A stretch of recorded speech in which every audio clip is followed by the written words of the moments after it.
You're listening to the DolphinsTalk.com podcast, the longest-running Miami Dolphins podcast on the internet. We're always in control. And when you say Miami, you're talking cerebral. Cause we're the Miami Dolphins. Miami Dolphins. Miami Dolphins #1.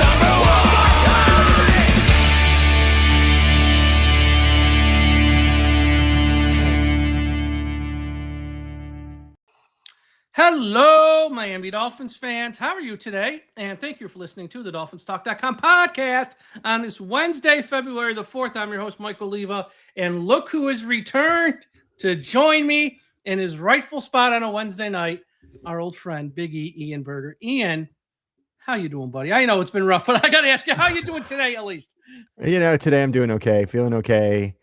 Just taking it one day at a time. It's for everybody who's kind of been following my journey, it's kind of taken a turn for the not so good. But I'm not sitting at home and just thinking about how bad the situation is. I'm sitting at home thinking about how am I going to live my life and continue to do what I can do while I can do it. So, just spent last weekend in Philadelphia in the major snowstorm. Never experienced that before. Was there with my youngest daughter. We were like 5 years old. I saw the pictures. I saw the videos. Snow angels. Her and I were like 5-year-olds, everything. man. And that was and she wanted to come up. She said she wanted to see me. I know she wanted to watch the snowstorm, but there was that. And then, then just we're heading to a theme park on Monday, trying to get that done. I'm gonna next week they have a special Dolphins thing where coach and GM are going to be speaking in front of some season ticket holders. Yep. So we're going to go. My daughter's going to go to that too, and so is my wife. So I'm just going to try and do as much as I can while I can, my friend. So it's awesome. Going to be, yeah. And I'm just keeping a big smile on my face. Yeah, absolutely. Because I get so many people literally reach out to me all the time. How's Ian doing? What's the latest? I go, look, Ian's got to talk for himself. Not my place to share anything.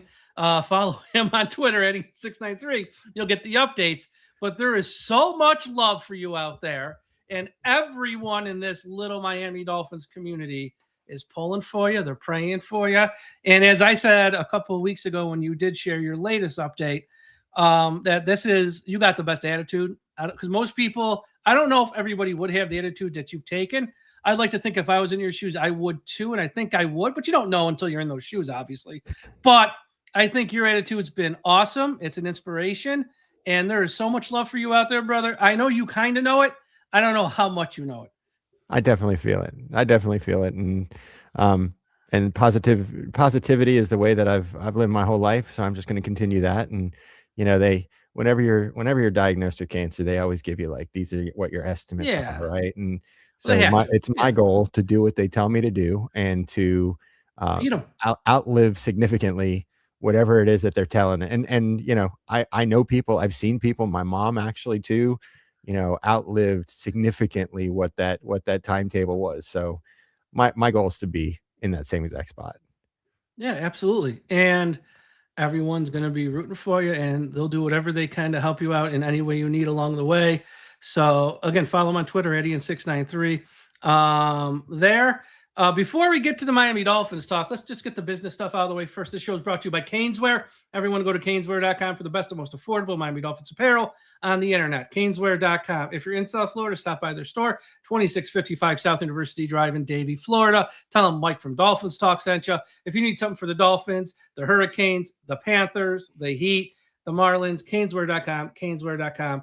Caneswear.com. Also, a shout out to everyone watching us live at the I Am a Miami Dolphins fan Facebook page run by the great Carlos Hernandez. If you're on Facebook, please be sure you are part of the I Am a Miami Dolphins fan Facebook page. And if you're watching us live on YouTube here with us tonight, smash that like button right now. Make sure you subscribe to the channel. Hit the alert bell, and super chats are open. If you leave us a super chat at some point between now and the end of the show, we will read it on the air. It could be a question. It could be a comment. It could be a topic you want us to address. We will share it. So super chats are open. All right, Ian, let's get to some. We got two bits of news that happened today, or since I did my last show yesterday. They say the NFL is a fickle business. Here today, gone tomorrow. Well, in the case of Nate Hackett, here today, gone later today. Nate Hackett was signed as the Miami Dolphins quarterback coach literally a week ago. And today he got a better offer, and you can't blame him for taking it as the offensive coordinator of the Arizona Cardinals. So he is now will be headed to Arizona, and Jeff Hafley is going to have to find a new quarterbacks coach. Can't blame him for that. It's clearly an upgraded job. I know, which is so funny because it's social media. Fans of Dolphins, when they announce Nate Hackett's our quarterback's coach, oh, he stinks, he's terrible, blah, blah, blah, this, that, and the other. Now he's, I can't believe he's leaving us. It's like, which one is it? Look, Nate Hackett as a head coach was a mess, but as a coordinator, well, as a quarterback's coach with Jacksonville, he got Blake Bortles to the AFC Championship game. They should have went to the Super Bowl there. They blew it against the Patriots in the AFC Championship game. He did amazing things with Rodgers. So I don't want to say it's a big loss, but he would have been okay as a quarterback's coach. I think some fans overreact to stuff like that, but he would have been okay. But now he's gone, so he'll have to find a new one. And the other bit of news, and I'll let you comment on both, is the Miami Dolphins made a signing today. Terrace Marshall Jr., wide receiver, who was a second-round pick in 2021 by the Panthers, pick 59. His rookie season, played in 13 games, started 3. He's available because he didn't play very well. Let's just call it what it is. He had only 17 receptions as a rookie. 2022, he had 28 receptions. 2023, only had 19 receptions, and he was cut in 2024. Then he signed with the Raiders, and we saw 7 games, and he was on a practice squad last year. But we haven't seen our team, really add anybody since they've been in this role. And they took a flyer on Marshall here because we need help at wide receiver. Look, I don't know if he'll make the team, but he did go in round 2 not that long ago. So maybe they're trying to resurrect his career. You have anything to add on either one? I would just say, for Hackett, it's kind of one of those things where you have to go to the boss who offered you the quarterback coach position and say, look what I just got, this offer for offensive coordinator. What would you do? Exactly. Anybody in the right mind would say, I'm going to take that opportunity, regardless of where it is, because it's a great jump. Probably going to pay him some more money too, right? Oh, yeah. And gets him to that next potential for, showing what he can do and then get into the head coaching role again. And then as far as Terrace Marshall Jr., you kind of hit it on the head. It's really their first move. And you and I were talking a little bit about it before the show started. We have so many new coaches and so many new coordinators right now that we can't hate on them yet. And we can't give them a bunch of love just yet until we actually see, number one, what kind of team they're going to be putting together. Number 2, what the draft is going to look like. And then number 3, what these guys look like on the field. Then you can start saying, didn't do this right, did this right. This looks good. These players look great. So, they see something in Terrace Marshall Jr. That they think maybe they can get something out of him that these other 3 or 4 teams that he's been part of. It was the Panthers, it was the Raiders, and he was on the Eagles practice squad. Yeah. So maybe the Dolphins can get something out of it. Because here's the other thing, Mike. I think you and I know, again, we mentioned this already when we were talking. The Dolphins are this coming season, they're not going to have a lot of money to make a lot of moves. So they're going to be looking for some inexpensive players who can be contributors, who could last potentially only 1 season, or who could potentially last 3 or 4 seasons once the roster gets changed over and everything like that. So this might be an opportunity for Terrace Marshall to make an impact and get himself a home for a while. Yeah.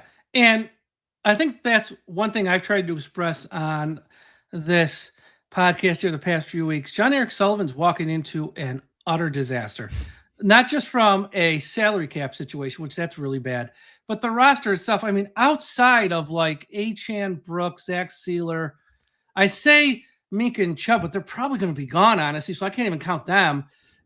Patrick Paul's okay. I mean, let's not go crazy here. He's okay. Chop Robinson was bad last year. Like, we got like 3 or 4 guys that you can say, those are pieces that we need to keep at all costs. Yeah. Foundational pieces. There's not many. Waddle, maybe, but honestly, if someone offered me the right trade for Waddle, I'd probably trade him too.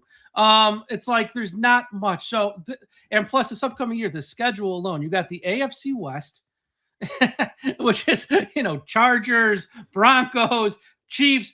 And with our freaking luck, we'll probably get the Chiefs when Pat Mahomes just returns.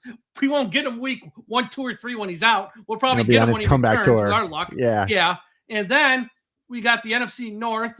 We got Packers, Lions, and Bears. Even the Vikings are not going to be an easy one. We got to go to San Francisco. They're always good. Cincinnati, who kicked our ass this year, it'll be one of the 5 games Joe Burrow's actually healthy, he'll come to our building and whip us again with our luck. Like this year's schedule. And on top of that, you got the Patriots twice and the Bills twice, and they're opening a new stadium. So it's like this year, Miami might improve, but win like 5 games. But guess what? We're all smart people. We can see the difference. This team is actually moving in the right way. We're just not winning because we have a killer schedule type of deal. I think the one thing, and I didn't mean to cut you off, Mike, but the one thing is it's probably looking like it's going to be a challenging season for the team, but the coach has to be able to show, that he is the right coach. Fight through it. Exactly. Because we have seen coaches, first-time coaches in their first season, they don't do well and they're one and done, right? And they go one season, but knowing the cap situation, knowing the where we are in the draft and where we're going to be drafting, knowing our quarterback situation, which I know is a big question mark right now too. All those things need to be, I guess, considered when you're looking at what the overall production is going to be for coach. So I don't have high expectations. I think a lot of Dolphins fans shouldn't, but doesn't mean they can't come and surprise us and figure some stuff out. Who knows? All those teams you mentioned, quarterbacks could get hurt, things could change. Right now it looks like we probably got the hardest schedule in the NFL. I think we do actually. I'm pretty sure we do. But that could change by the end of the season. You could be like, oh, well, 4 of those teams, the quarterbacks weren't good. They were hurt. So a lot can change between now and the end of next season. Yeah. And again, this is not like when Mike McDaniel, he walked in. Because when Mike McDaniel walked in and took over the head coach, Flores was coming off a 10-win season and a 9-win season. Then Mike walks in and we trade for Hill. We sign Armstead. Like his roster was loaded. Yes, and that's why Mike never got a honeymoon year, unlike Jeff Hafley, who is going to get one. Because most head coaches are like what Hafley does. They're walking into a mess. Hence, that's why the coach was fired. Yeah. Most situations. Not all, but most. Mike McDaniel walked into a loaded roster, and he progressively got the team worse year after year. And that's on him. Before it got worse. We had that one fun season. Let's not it was fun, but they didn't win a playoff game. I mean, it's fun. Fun's nice, but at some point you got to win. And we started 9-3 in 2022, didn't win the division, collapsed. Won 10-3 start in 2023, didn't win the division, collapsed. Like that's on your. I know there's injuries. Guess what? Every team's got injuries at the end of the day. Yes, we might have had a few more than normal, but it's like that's where you need your head coach to step up. And he never did. And that's why he's not here. Hafley's not walking into that. He's walking like we're a glorified expansion team in many levels. In many levels, we're a glorified expansion team. So we're going to find out about him quick because if it's like an 0-6 start, 0-7, is this guy going to stand up there like, is he going to stand up there, make excuses, all point the finger, or is he going to stand up there like a man and say, this is unacceptable. We're going to get better. And here's what we need to do. And I got a feeling he's that type of guy. I hope I'm not wrong. And if I'm wrong, I'll say he's got to study the tapes from Dan Campbell in his first season with the Detroit Lions. Yeah, they're like what 1-16 or 0-17 or something. And like he was like a man. Team is fighting. We're kicking, and we're trying to do this, and it's just not working yet. And now they've got winning seasons pretty much since that one season. So that's kind of what I'm kind of and I think Hafley will be fine. Like but to me, where I'm really excited is John Eric Sullivan. Because as we were just talking about off the air, and I read this stat on a show, I think he did Monday or Tuesday. I can't remember what day. They all blend together now. The draft since 2022, and I know for Chris Greer, he was here prior to that, but let's just go back to 2022 just to pick a date. Miami, if you look at the players and how many actually made the team, how many actually played in games, how many actually started games, Miami's ranked dead last. The Packers are ranked first. Now I know we didn't get the general manager from the Packers. We got the guy who was sitting next to him and helping him. So even if this guy isn't as good as the Packers at number 1, say he's number 13 or 12, hey, man, we just jumped from 32nd to 12. This roster is going to get better by mistake. And then you look at how many Pro Bowlers were drafted since 2022. Miami's ranked 23rd. The Packers are ranked 3. It's like, guys, that's where this is really going to turn around for the Dolphins in time was what the general manager does. There's a lot of smart coaches. If a coach doesn't have a very good roster, it don't matter. That's why John Harbaugh, everyone wanted Harbaugh. I wanted Harbaugh. Come on down, Harbaugh. But if the roster sucked this year, Harbaugh, he ain't got magic fairy dust. You're going to lose just as many games as Hafley was. because it's all about the players on the field. Well, and you know, it's at the bottom, and I know this word is thrown out there so many times that you're like sick of it, but it's all about the culture, right? Yeah. And now this is as full of a reset as I can remember for the Miami Dolphins. First time since Ross. Yeah. Yeah, you know, strength and conditioning all the way down to the lower levels of, you know, the teams. Every position feels like it's been replaced by somebody else. So this is the first time we're going to see it, and this is the opportunity for us to see that culture shift. We got Packer fairy dust. They call us Packer South too, right? They can call us whatever the hell they want. Just call us winners. That's right. Yeah. Yeah. So we'll see. I think you know, I have a little bit of optimism. Of course, it's a wait and see approach. We could all say that. Then what's the point of doing a podcast? Wait and see. Okay. See you next week. Oh, I was going to get to that. Yeah, we got a super chat. No, you're fine. From our friend Carlos. Carlos, thank you for the super chat. Hope to meet. I think he means you guys. Because his wife's name is Renee. I actually met her. And I meet you guys in Miami at a home game. Yes, that'd be very nice, Carlos. Thank you for the super chat. And hopefully we can see you at a game this year, this upcoming season. Because, yeah, look, just because the team might not be great, we're still going to go to games. We're still going to see this. Because here's why. The one thing I said after the Week 18 game with myself and Tom, if you want to see me as worked up as ever, watch that post-game wrap-up show. It was a doozy. Even Jim Florentine loved it. Watch that one. And it's like, if he doesn't fire McDaniel, there's no hope. And that means we have a larger issue if we have a clueless owner. Now, I don't think he's the best owner in the world, but at least he was smart enough. And I want to say thank you, Troy Aikman, for getting in his owner's ear. Like, dude, you can't just fire half the people. You got to fire all the people. And you got to bring in something new, because what you've been doing since 2008 when he bought the team hasn't worked. Nope. And thank you, Troy. Next topic, which sort of ties into the Green Bay Packers South and what are we going to do? Obviously, the elephant in the room is quarterback. And I don't even want to talk about Tua, because I don't want to talk about him anymore, because he's gone, folks. And I saw Ian Rappaport was on with Jim Rome today. The clip is on my Twitter feed. You can watch it there. Saying, like, yeah, he's done. I mean, it's like Tua's not coming back. I don't care what the assistant coaches say. They're not going to trash the guy. Why? That doesn't save any money on the cap. Doesn't make the situation any better. And it doesn't make them look good. Tua's gone. So they're going to say, oh, you know, yeah, we'll see. We'll see what happens. We're going to evaluate. They're going to say the lip service. That's coach talk. Don't take it literal. But he gone. And the name that's been linked to Miami, as it should, is Malik Willis, who was a third-round pick of the Titans, who Green Bay, and from what I've been told, John Eric Sullivan was in the ear of Brian Gutenhurst, which I just like saying the name Gutenhurst, to say, hey, we can get this guy for a seventh-round pick. Maybe make this trade. I think he's really good. We can fix him. And they did. They did. He's going to be a free agent. The salary cap went up. Miami could move pieces around. You could make money easily. It's not about the money, because I think some fans think Willis is going to get a deal like Tua. Not even close. Okay, he's going to get a 2-year deal, maybe 30 million fully get, which is not much if you split up over 2 years.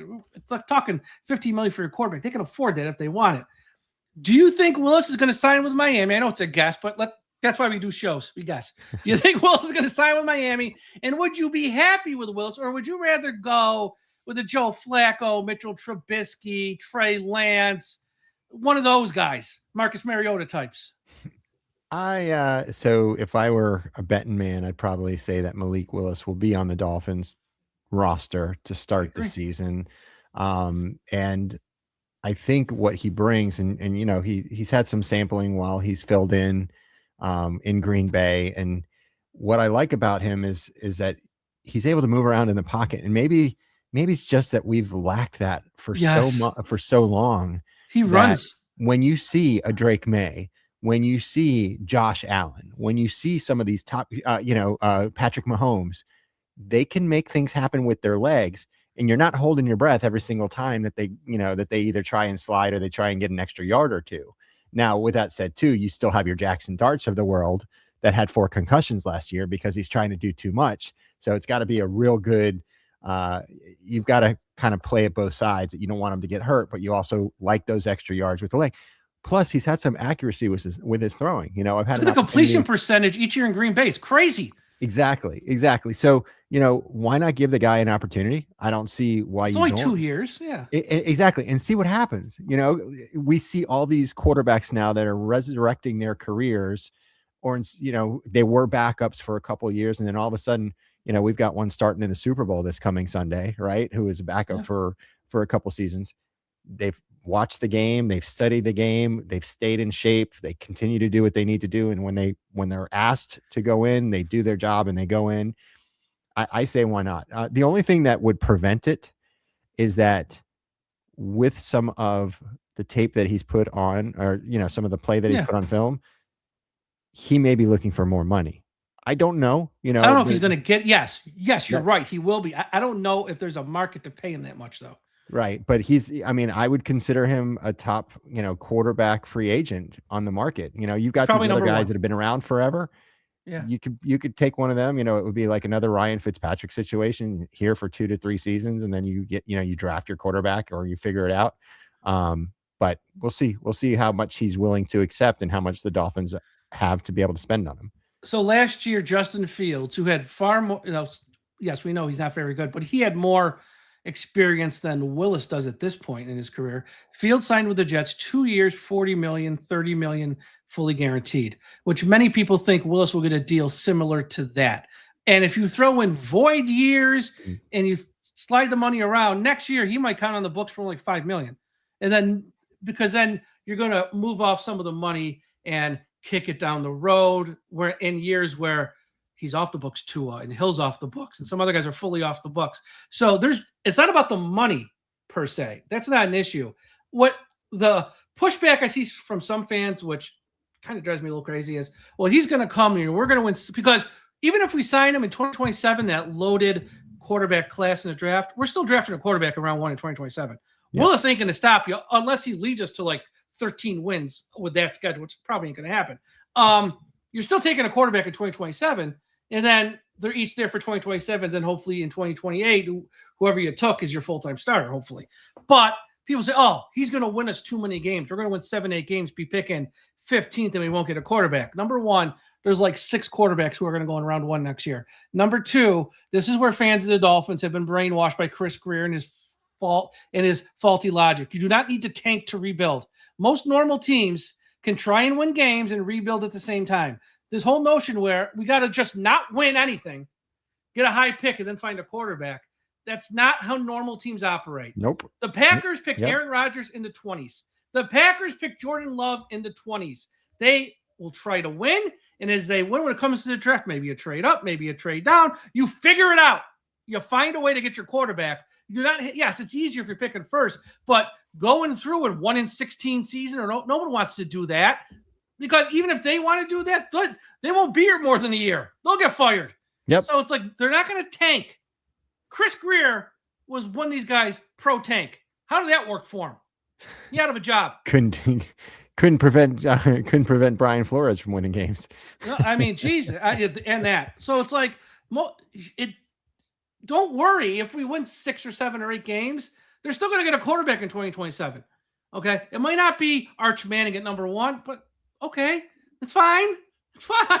There's other quarterbacks. Not every quarterback picked in the one spot actually makes it in the NFL. So there's that too. Yeah, there's a lot of quarterbacks that you got. Moore from Oregon, Lenore Sellers from South Carolina, Legway. I think he's at Florida. He might have went to Florida State. Who can keep up with college these days? But you get my point. There's gonna be a lot of quarterbacks, so they'll get one. You don't need to tank. This whole notion you got tank never really works in the NFL. Maybe the NBA it does, but not the NFL. I see Happy Evelyn in the chat. She is absolutely the opposite of happy. Just wanted to make that point. Yeah, well, turn that frown upside down. I know. Real quick, shout out to finevan.com. Everyone go finevan.com, largest Miami Dolphins message board on the internet. Also a shout out wherever you're listening to this, whether it's Spotify, Apple Podcasts, Podbean, iHeartRadio, Audible, Podchaser. Hit that subscribe button. Subscribe. And again, on YouTube, smash a like button, subscribe to the channel. Super chats are open. Send us one before the end of the show. We will read it on the air. All right, Ian, we're going to play a little game. We like games on this. I love it. So I'm going to go through a list of all the free agents Miami has right now. Okay. Currently on the roster, guys who were on the team last year. Okay. And I want you to tell me, in your opinion, is if Miami should re-sign them or show them the door. So, let's see here. Where's my list? Here we go. Let's start. And I think this is going to go in regards to money. Who makes the most, who makes the least? So, Zach Wilson, sign him or show him the door? Show him the door, especially if we're going to be able to sign Malik Willis. I say take that money and apply it towards Malik. Even if it's not Willis, I'm still showing him the door. There was nothing there. Even if we sign Joe Flacco or Trey Lance or Mitchell Trubisky, I'm okay. Zach Wilson, sayonara. Yes. The next one's probably the most interesting one. Kader Kohu. Missed all season. Yeah, I think it's all going to depend on how they feel from him coming back from his injury. Yeah. It was a pretty significant injury. He missed the entire season. So if they don't think he's like, I think one of the culture shifts that this team needs to make is they need to not be bringing on guys that have a significant injury history. Now, every once in a while, you get that lottery ticket, and and Brett Grimes wasn't a perfect example of that many moons ago, right? But rarely does that work out for you. So I'd rather have some healthy kid, that's going to run, that has not to say people are not going to get injured, because they do. Everyone gets injured, but correct. But don't sign a guy who you know has a history of injury. Yes. And that's where Chris Greer, I think Josh said it's the best. Josh Katzker, same old Dolphins. He goes, Chris Greer loved to shop in the aisle at the supermarket where all the cans had a dent and they were 10% off. It's like that was Chris Greer. Josh 100% right. That's the best analogy that's what it was. That was Chris Greer. Kader Kohu, as long as the price is fair, I'd bring him back because he's pretty good. And here's the other thing. He was hurt in August. So he's going to be the knee a full year. Fully recovered. A full year. So he should be able to hit the ground running in training camp. So, one of those things sucks when it happens, but now 1 year later, hey, he should be ready for the start of the year. He's not going to miss the first 8 weeks. Right. Fede Malafanu, my Syracuse guy. Much as let me take this one first, since he's my Syracuse guy. I love you, Iffy. You came on the podcast last year. Thank you. You got to go. Another guy who's always injured. I just don't feel like he was an impact player. He was a name that we would see. I think I remember seeing him maybe twice or three times. I'm sure there was more, but he was always injured. He's not memorable. Exactly. No. So I wouldn't keep him. His running mate, Ashton Davis. Ashton Davis, I think there's more upside with Ashton. I'd try and figure out a way at the right price to bring him back. But again, too, defensive coordinator needs to figure out if he's the right fit for the scheme that they're going to be running. So I'd be all in for him. Yeah, and our new coordinator spoke today with the media, and he sort of explained what he wants to do. It's going to be a little different, Dolphins fans. 4 down linemen, where they're going to run a 4-3, and he wants to play press corners, which we used to do back in the day. So it's going to be a little different. I'm not a big Ashton guy. He can go too. Look, if we're going to do this right, do it right. And so, as I often say, here's my analogy: open the window and let the stink out. Some of these guys don't deserve to be back, and I'd rather lose with someone else sometimes than, because I already know this guy's not going to improve. Larry Borum.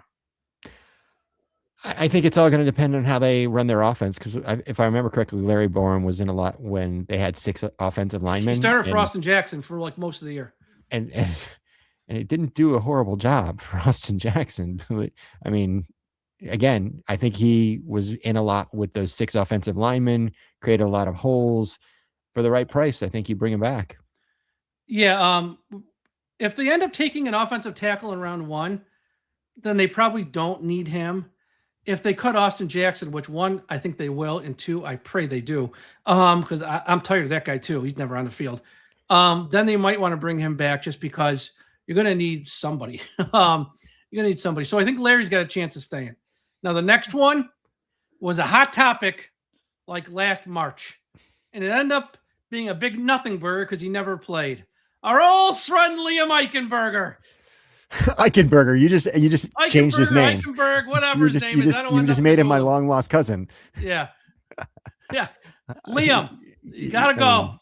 Yeah, I mean, he was supposed to go last season, so I think I actually, funny enough, Mike, up in Pennsylvania where I was staying, there was some maintenance guys there, and he saw all my Dolphin stuff. He's like, "You might know my cousin." I said, "Who's your cousin?" He says, "Liam Eichenberg." I'm like, "Oh, poor guy. He gets so much grief from the Dolphins fan base." Yeah. I don't know why. Yeah, he hasn't been playing too well. His cousin was like, "Yeah, he's not been playing too well." Yeah. Well, I don't want to say, he's got to go. Next one, a guy who was surprisingly outstanding this year, Jake Bailey. Keep him. I'm with you.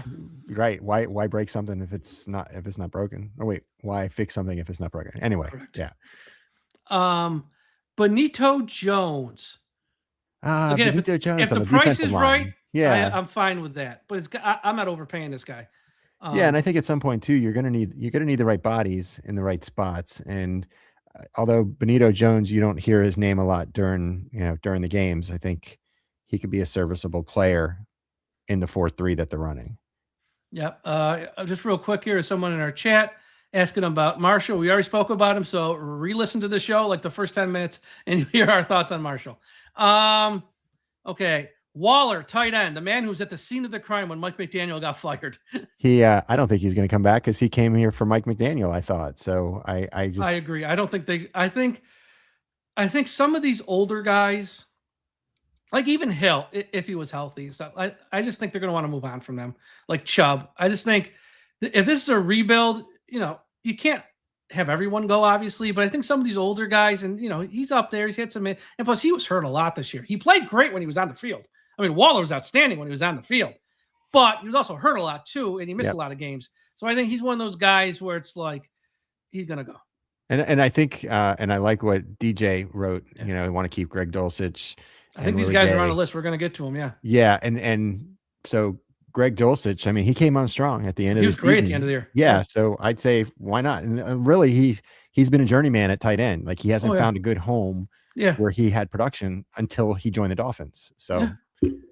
Yeah, he was very good at the end of the year. Elijah Campbell, that special teams guy, but again, if he's playing safety or corner, that's where it gets kind of ugly, though.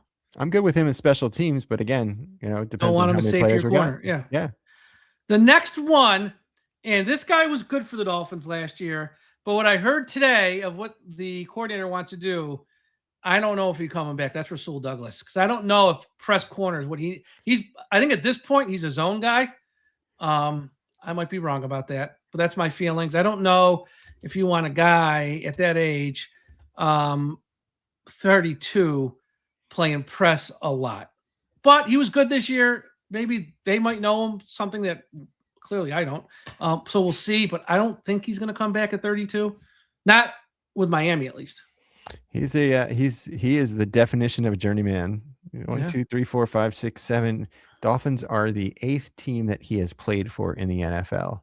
So I think, again, price makes sense if they want that press coverage, that type of cornerback. If he fits that, Here's the problem. There's going to be way too many holes if you don't re-sign some of these guys. A couple of these guys, Exactly. Definitely. So you got to, even the ones that we're saying we got to let them go, they're going to have to look at that position and say, but we need bodies for, because if they get back Kader Kohu, Storm Duck, and say they re-sign Jack Jones because he's a little bit younger, and then maybe they take one in round 1 or 2 at corner. Like, is there a need for Rasul? Like, those are that's just one example I'm using of one spot, one position. But like at edge rusher, if they cut Chop, they have nothing. There's like no edge rushers anymore. If you have Chop, okay. And he was, like I said, he wasn't great last year. An off season, for sure. Like you have no edge rushers, so that's where it's gonna get interesting. Let me speed this up a little bit here. Kendall Lamb, he didn't play last year. He's done. He's gone. Long snapper Joe Cardona, long snapper. I don't want to spend time on that. Yeah, he's fine. Artie Burns got hurt in camp. No way he's coming back. He's also going to be 32. Willie Gay, we already sort of spoke about. Again, if it's like 1 million or 1.5 million, that's fine. KJ Britt, kind of the same as Gay, like 1.5.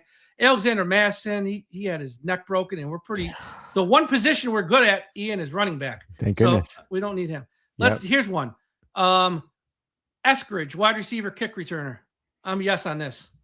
I'm questionable on this just because, again, I don't know. He didn't wow me all that much, and I think he had like 1 or 2. Didn't he have 1 or 2 fumbles on kickoff returns also? I can't remember right now, honestly. It was actually he wore the bracelet, the Big E Strong bracelet on the airplane, which I thought was really cool. But then I think that next game He fumbled on a kickoff. Ian, you jinxed him. Yes, I did. Jermaine Ifedi, no, he's gone. Cedric Wilson, enough of Cedric Wilson. That was a Mike McDaniel guy. There's no way he's coming back. The next one is a slam dunk yes, and anyone who says no is wrong.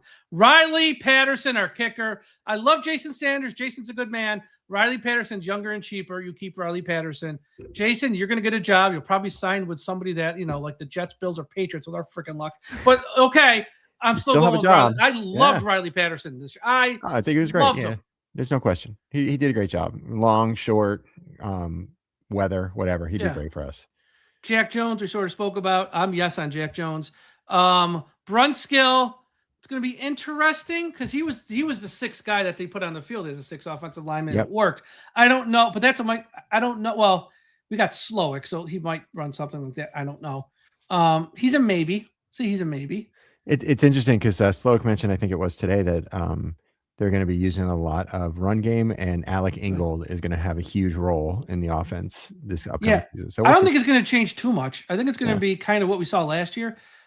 It's because he runs pretty much the same offense as McDaniel. So got it. Cole Strange, he started a lot of games. Well, it ain't that strange that I don't remember too much about any issues he had. He started a lot of games at guard. When we lost, the guy from Pittsburgh we signed. So we'll see. Yeah. I never played. James Daniels. One of our top signings from last year. Matthew Butler. I mean, if we got Zeke Biggers, Grant, and Phillips, along with, say, Sealer and Jones, I don't know if we need Matthew Butler, maybe. Cameron Good, the edge rusher. Probably need him, actually, because we have you need an edge rusher. Like you said, if Chubb's not going to be here, you gotta have somebody. Here's we got two more I'm going to read because some of these guys aren't even like they hardly played. Ethan Bonner. I don't think he's had enough opportunities, but also his opportunities that he had. I mean, I think he had one great play season before last. I'd go either way. Doesn't matter. He makes less than $1 million, so I'd be okay with that too. Okay. And Julian Hill. I know fans hate him, but he can block. Yeah. Yeah. I mean, again, you're going to need a tight end too. So unless you can find something better and cheaper. Exactly. Exactly. So, okay. So, there's a few names on there worth holding on to. There's a lot that probably can go and it won't be lost. But yeah, so that's that. And that's pretty much it. So I guess last question, who do you think's going to win the Super Bowl? I am honestly, and I'm telling people this and I'm sticking with it. I think Seattle's going to run over the Patriots. I really do. I think the Patriots win-loss, how many games they won is kind of like a smoke and mirrors, because when you look at all the starting quarterbacks that they played against, the majority of them were second string quarterbacks or quarterbacks that were injured or just horrible playing quarterbacks. And even the game against the Denver Broncos, I mean, what luck did they have that Bo Nix was not in the game, So I think the Seahawks are going to win by more than 2 touchdowns, to be honest with you. Somebody's like, no, their defense is too good. The Patriots defense. I'm like, I don't know about that. We'll see. I'm with you. I think they win in that, and I think they will cover Seattle. But yeah, that's all for today's show. Thank you all for listening. Check out the website, DolphinsTalk.com. We got a new redesign. Looks great. I think so. It does. I looked at it. It looks great. You did like that? Awesome. Hey, before you cut out too, I just have to share. I was driving down the road yesterday, and this was yesterday. I'm not making this up. And it was in Boynton Beach, and I saw a license plate, Miami Dolphins license plate. And the license plate was 70-20. And I had to think about it. And I'm like, only Dolphins fans who are watching that game against the Denver Broncos would understand what 70-20 means. Yep. Yeah. I loved it. I absolutely loved it. Very unique. That's awesome. Yeah. Well, all right, everyone. Thank you for listening. Check out the website, social media, and all the platforms at Dolphins Talk. We will talk to you again soon. Ian, anytime you want to come on, you got an open invitation. This is your show on Wednesday nights. Always be your show. So just let me know. Everyone, we'll talk to you again after a while. And when you're on the road, don't forget, we must put an end to highway profanity. Fins up, everybody. Let's go.